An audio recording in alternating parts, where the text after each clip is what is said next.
Two terrifically evenly matched contests, and as we've seen at the weekend with what happened over in New York, the heavyweight division has a special magic, and I'm sure that as a result of what did happen, it shows all these guys, Frank, that they are absolutely in the mix. They certainly are.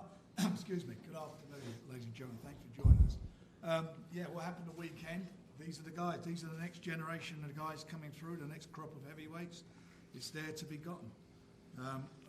We've got two really notable fights here, two really good quality fights, and I believe the two winners of these fights will be within the next 8 months, certainly by the end of this year, they'll be in a position where they may be fighting for a world title. That is how this is moving now. This is such a moving target, and I just feel that's going to happen.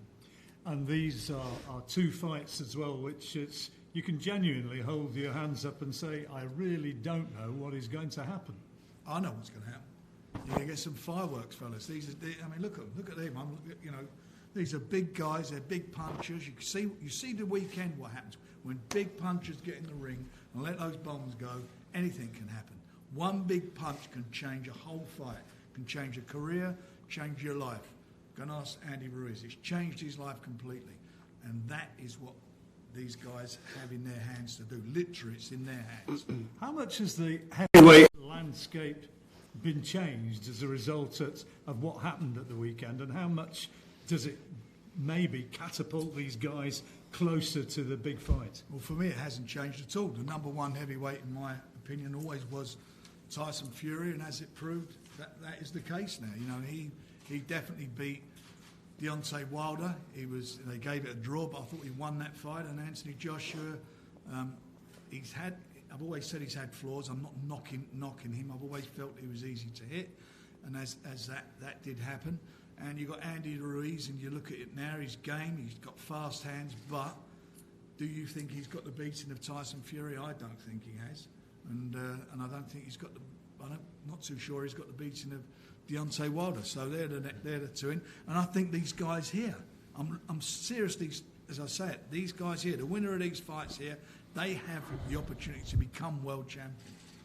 How close are they after this? You've got some terrific fights coming up in July at the O2, which you're going to be able to watch live on BT Sport. But how close are these guys now potentially to world titles? The winners of the two fights will certainly get into a position where they'll be in the top five. So it's a matter of, their representative pushing them and getting them into a mandatory position.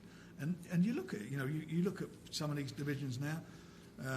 You look at you go from number 1 down to number 4. That they'll be in there. There's no doubt about that. You look at the fights that are coming up. Would I be worried about tomorrow and putting any of these guys in with Dillian Whyte? No, and he's ranked number 1 in the world. I would make those fights in a heartbeat, and he's number 1 in the WBO, and I think he's number 1 in the BC as well. Absolutely. Well, let's talk about the two big fights that we have. And it's difficult to say what's top of the bill. Where do you start? I suppose we better go from outside inwards as to how people are sitting. Joe against Bryant. Bryant's been around for a while. He's fought for a world title, went the distance, lost a decision to Vladimir Klitschko. Joe still undefeated, doing everything that's been asked of him so far. It's absolutely what you want, this one, isn't it? The pick and fight. It's Joe's 10th fight. It's fine. We know he's got a lot of experience and silver medalist. We know he's 33 years of age, but he's still only had 9 professional fights. So this is a big step up for him. He's confident of it. I do believe that Bryant was winning the fight against Rivas till the last round. He was winning the fight, there's no doubt about that. This is a big test for him, a big test. And you've not come over here to sit down, have you? Say that again. You've not come over here to sit on the floor. No. This is You're sitting down. This is your last chance saloon, so that's where we're at. This is a good fight. This is a good quality heavyweight fight, and it's a tough fight for Joe, and I take the hat off to him for taking it. Well, let's start with Bryant. Welcome to the UK. First of all, what's your thoughts on this fight that you're facing come July? Well, the UK has become another one of my homes. I've been here quite some times, but this is my first time actually fighting here. So it's an honor to be able to fight in such a fight at the O2. But like he said, I ain't come here to lay down, and I'm quite sure the guys know that. So this will definitely be a great fight, for sure. And of course, if you get a win, you're right back into the mix. Yeah, right back in the mix. So I had another fight that was lined maybe for like June 13th or whatever, June 14th, and this opportunity came, and I quickly accepted it. Not because of what I thought I could do, that's automatic, but it's because that it's a high quality fight. It's like I come here and my goal here is to fight great fights, and it was high risk, good reward. So it's like, do I want to fight a nobody, or do I want to fight a Joyce? I say, yeah, you know what? Yeah, let's get that. Because when I become, successful in that bout, it's like, this guy just don't play. He always willing to take the challenge, and he comes and he brings his best every time. So you know what to expect with Joe. He throws huge number of punches, and physically you're in for a hard night. Yeah, well, I know you for him, so I know you just gonna say a little bit more on that side, but it's a lot. It's tell of the tape tells it all, So just okay. Why do you fancy it so much then? Why do you obviously think you're going to win? Why do you fancy it? I'm always confident in thinking I'm going to win. That goes without saying, and that's how I should feel. The statement of me not coming here to sit down it complements my statement just now. So that's automatic. If I didn't come here and sit and be as confident as I am, then it wouldn't make such a great fight. We come here to sell this fight, and for sure, I'm doing more than just selling it. I'm showing and telling you that this is real. Sam, as manager and working with Joe, you could have had easier options than this fella. Yeah. Well, yeah, Joe could have had a lot of easier options, but right now, Joe, the way Joe's progressing, he needed a competitive fight, and thank you for taking the fight, Brian, because not many people have been prepared to do so. But it's going to be a very, very big mistake. There's only one winner, in my opinion. He's in on your behalf or my behalf? It's going to be a great fight. Brian comes to fight. I thought you were winning against Rivas. You're always in great shape. You've a great diet. You live a good life. I see you on my Instagram. No, you're a great diet, but the diet and a six-pack can't save you in this fight, I'm afraid, and you will get falafel wrapped. Listen, talk is cheap. Yeah. Right, it's just an opinion. Talk is cheap. Yeah, it's an opinion. Yeah, but like we said, we're here to sell a fight. 100%. And I expect you to say whatever you got to say. It's all good. That type of stuff ain't never. No, 100%. Like you was winning the fight against Rivas. You've lost, I think, three or four times to top level fighters. Right. We don't want an easy fight. Joe doesn't want an easy fight. Right. You're not an easy fight, but you're going to get run over. Well, it would sound better if it comes out of Joe's mouth. Well, let's see if it is going to come out of Joe's mouth. Go on. The platform is yours, Joe. Is this even on? Yeah, the juggernaut's here, and you know how I do, man. I throw a lot of punches and punches with force. So, I'm here, and you're gonna get run over. Yeah. Hey. Didn't I answer the question when I was just saying, like the one-dimensional type thing? Maybe you might have to go to some alternatives, but Why are you trying to complicate it, man?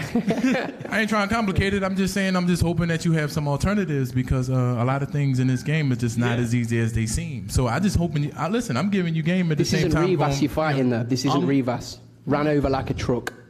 I'm very experienced, so if plan A doesn't work, I've got B, C, D, E. Right, well, that's what you have to make sure that you implement. So come right out from plan B, because that plan 1 shit ain't gonna work. You can't come out like this, though, like you normally do, because he punched behind the guard. He right round your ears. Big problems. So let me see. We have right. Let me see. We I can have a go. We have John. We have Frank, and then we have the 4 fighters. What you doing? Why you at? Well, get in the stands because you seem like you the mouthpiece for Joe. Let Joe talk. We was on a boat ride. Don't worry about me. Listen. We was on a boat ride. We looked each other in the face. That looked like an awkward boat ride. Listen, I'm quite sure that me and Joe could go back and forth with the words without an ad lib. Don't worry about me. Let's hear a bit more from Joe then. What do you think of Bryant as a fighter? You've had a chance to see him. He's had high profile fights. What do you reckon to him? Yeah, I've had a brief look at what he brings to the table, and we started in the gym to really like dissect his performances and where I can capitalise and stuff like that. He's a big name. He's fought some really good guys, and he's got a decent record and that. So it's it's going to be a really good test. Yeah. What's the key though? Where are you better? Sorry? Where are you better than him? What's going to be the key? Well, you're gonna have to wait and see Saturday night, but Not this Saturday. No, not this Saturday. Ad lib. What you, Jeezy? Your name Jeezy? You ad lib. We want Joe speaking. Say again? We want Joe speaking. Huh? We want Joe speaking. Go on, Joe. No, he just said Saturday night, so I was correct. Don't worry about me, Brian. Don't worry about me. Worry about him. Where do you think you're superior, Joe? Well, I'm superior in stature, and actually, I think you've got some freaky reach. You've got a long reach. Yeah. And I'm stronger than many people think. Yeah. So I can't wait, man. I'm looking forward to it. It's going to be a good night. Yeah, I'm looking forward to it. There's going to be some heavy hits exchanged. Yeah, and listen, it definitely will be. And I'm quite sure that you already know that. I already know. Yeah, you punch, you come through, you punch, yeah, you do all that. Yeah, that's what I'm expecting. That's what I'm expecting. I'm also expecting an ad lib from your man, though. Go ahead, say what you need to say. Say again, sorry? There you go, right there. We need to put you on the track. We need to put you on the record. Listen, you keep saying he comes forward and throws punches, but I promise you, it's going to end very badly for you. You know how many people I got that can talk for me like that? I need you on my team. Get him up here on the stage. You're over there. 95% of his fighters was all big in stature. You're going to have to dig up a T-Rex to get sparring for him. That's what I mean. Before we move on, can I just ask both of you, Bryant and Joe, about Andy Ruiz and about him upsetting all predictions and becoming a 3-belt world champion. Did you see that one coming, Bryant? Yes, I saw it coming. Why? I knew it was coming because Joshua doesn't have great defense, and I knew that Andy Ruiz is good at the jab into the body, jab upstairs, right hand over top, and then catch you, and then a mirage of hooks and uppercuts. That's just what Andy does, and he has fast hands. He's very elusive, and he's very deceiving. And I already knew that was a bad style matchup for Anthony Joshua, the same way I am a bad style matchup for a lot of other people. I don't know why I was in front of six people that are 6 feet versus the giants that hold the titles. But Andy Ruiz, I expected that. I knew that was going to come. Didn't know it was going to come that soon, but I definitely knew that Andy Ruiz was no slouch. You a bad style matchup for Joe Joyce? You said my bad style matchup for Joe Joyce? No, it's perfect. It's perfect for you. Yes, it's perfect for me. You think? Joe, did you see the Andy Ruiz performance coming? Did you see that? No, I didn't see it at all. I was thinking I was going to have my money on Joshua round 4. But he really surprised me, and I think he's credit to all Mexican boxers, snatching up all them titles, and he's going to go down in history, and big respect to him. And is your style right for him? Well, you're just going to have to see. I think he's going to get juggernauted, but I'm looking forward to it, man. It's it's a challenge, and we're going to rise to the occasion, and right. Do my best. Right. He understands that talk is cheap, but his sidekick doesn't. So I respect that. Thank you, guys, and the smiling sidekick as well. That T-shirt's blinding my eyes. He must got a 3-wheel motorcycle outside. No, don't. I'm scared of motorbikes, mate.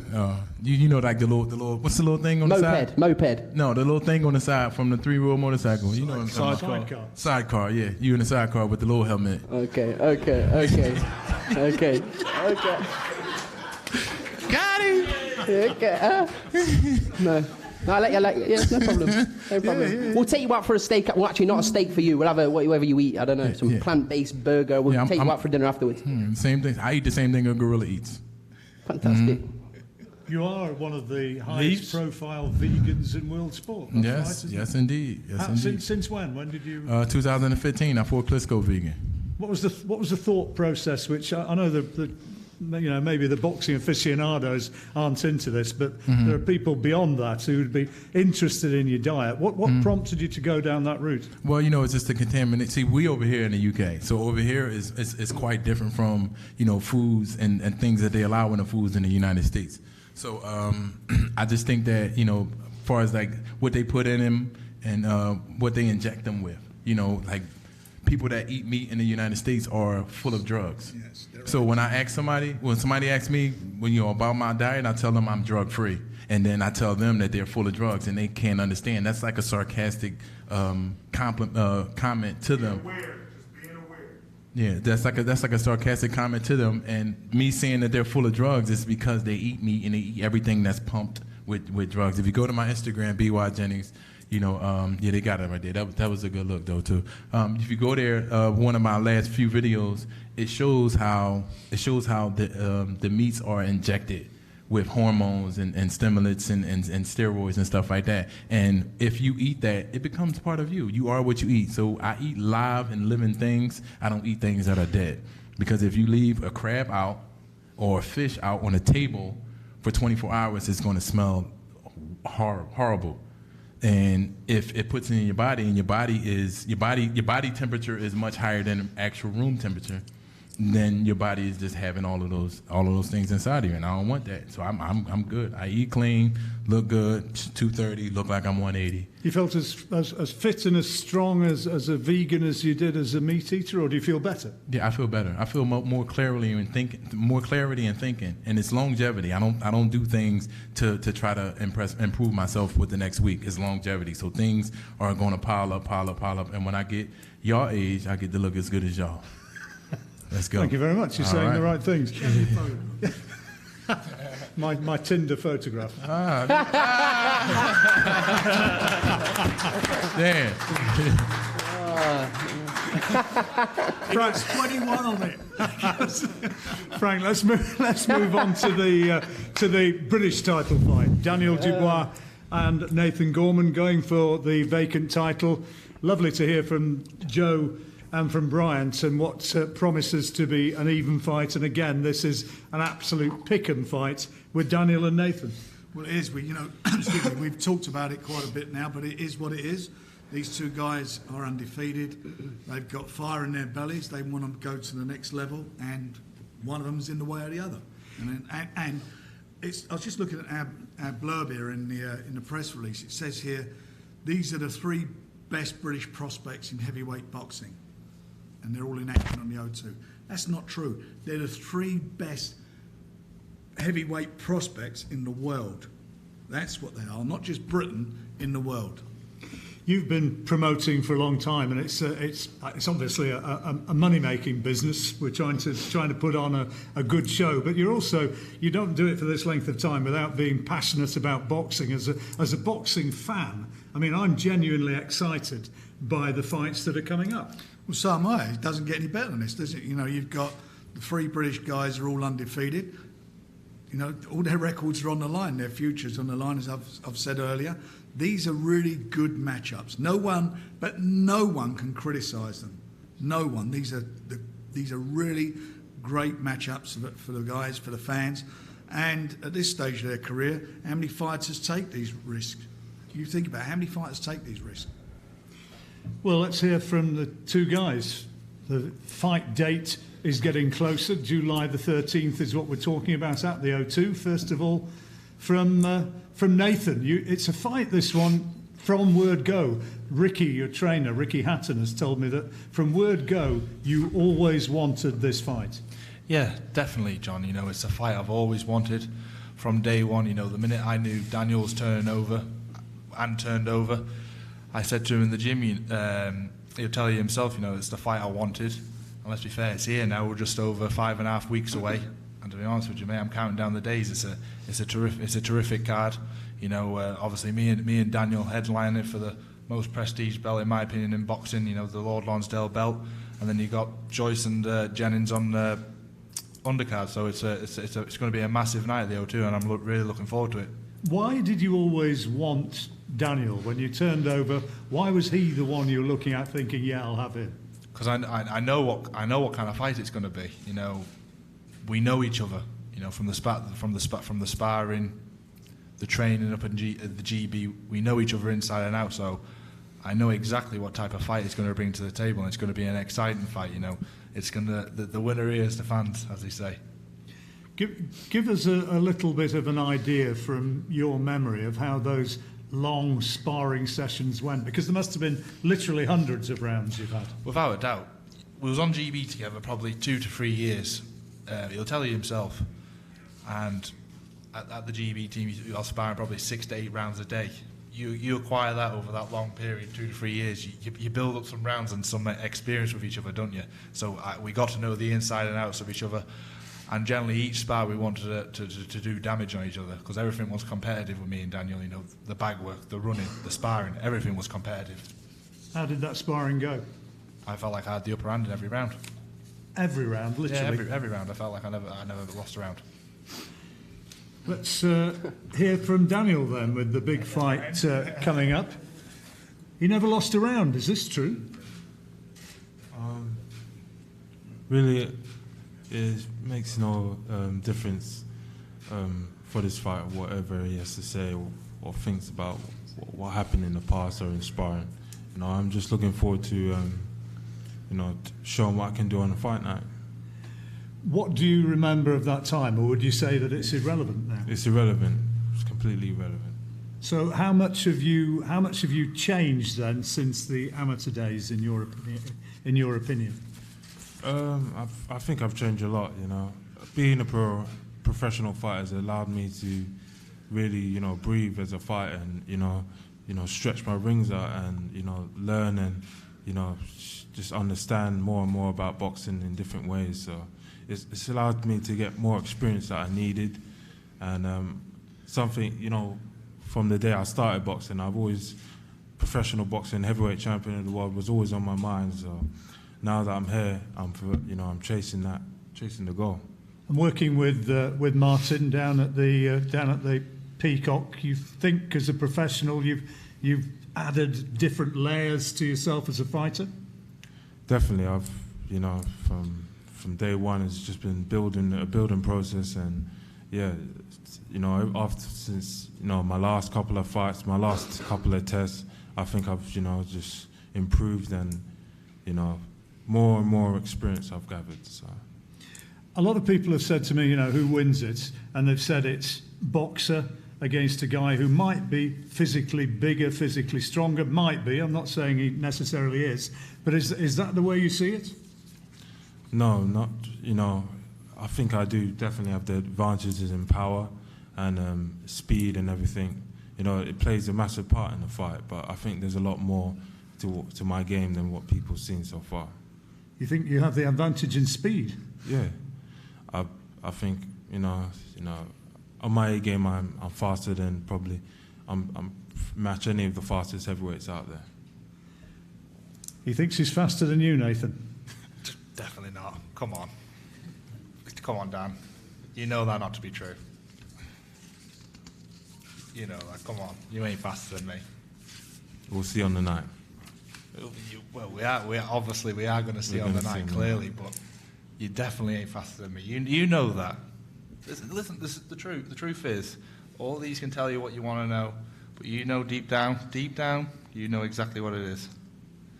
Can keep listening to you guys trying to hype you up and everything. Hey, listen. I'm my own man. I have no one. It's fine. You can make your statements. I have no one pumping. I'm just ready for a fight. Good. We're going to find out on the 13th, Well, that's for sure. 13th of July, we're going to find out. What about just boxing ability? Do you think you've got the edge there? Yeah, in my personal mind, John, I have the edge in everything what he's got. You know, I have an answer for. I really do. You know, I've got full confidence going into this fight. I wouldn't have took this fight if I thought I was going to get pulverized in one round. You know what I mean? I can earn money somewhere else. The reason I took this fight is because in my own heart and mind, I believe I'm taking that belt back home with me. And for me, Daniel is I'm on a destination, and Daniel's a little stop I just got to get past. Listen, it's a good test, a very good test, because he's a good fighter. You know, I'm not going to criticise him. He's a good fighter. You wouldn't be in the position to fight for a British title if you're not a good fighter. But my style beats him, in my opinion. You know, I fully believe this. That my style does beat him, and when I beat him, I'll progress onto the world stage. Then, what would it mean to you to get the British title, Daniel? You know, a very prestigious bout, and you know, it's good. You know, I get another title, and you know, adds more recognition to my name, and I can push on then, and maybe win it outright or move on. We just see where the next step is, but one step at a time. And it is a chance to get people talking about you and to move closer, as Frank was saying earlier, to that potential world title shot. Definitely. I think they're in reach now, these goals, and one performance after another, and you know, I really can't wait, and yeah, it's exciting. I feel really excited, and can't wait to put on a show.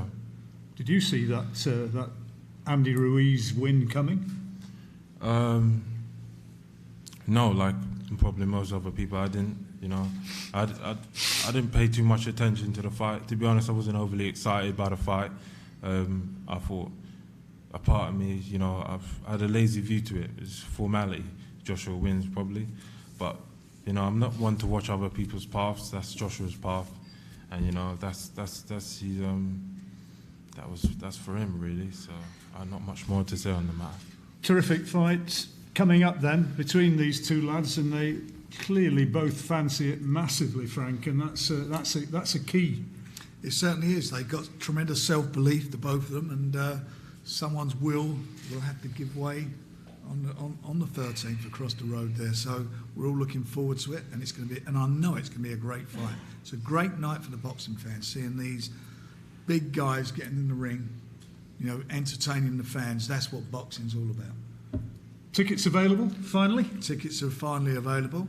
And we want to say thank you, by the way, to our sponsors, 32 Red, Foot Asylum, and also to BT Sport for all the help that they give us in making these events happen and bringing the best boxing to the British fans. You're going to be able to watch it live on BT Sport, and of course the best option to be able to be actually here in person. Those tickets are available. July the 13th is the heavy duty night at the O2 Arena, and we'll do all one-to-one interviews in the minutes ahead, and also photographs coming up.